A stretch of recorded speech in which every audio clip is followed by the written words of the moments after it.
জান্নাতি মা ফাতিমা বলতে লাগলো ইয়া রাসূলুল্লাহ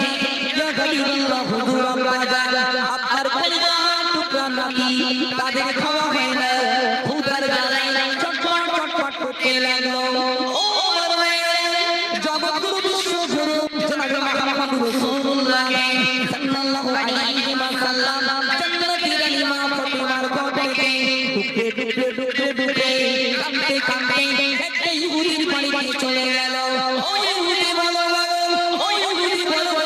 একটা কাজ দেবে আমার কলিজা টুকরা দুটো মুখি রয়েছে তাদের খাওয়া হয় না ইহুদি বলতে লাগলো আমার কাছে কোনো রকম কাজ নাই আমার নবী আপনার নবী ইহুদির বাড়ি হলে গুটি মায়ে বাবা চলে যায় পিছন থেকে দাঁড়িয়ে বলতে লাগলে ও ভাই শোনো ও ভাই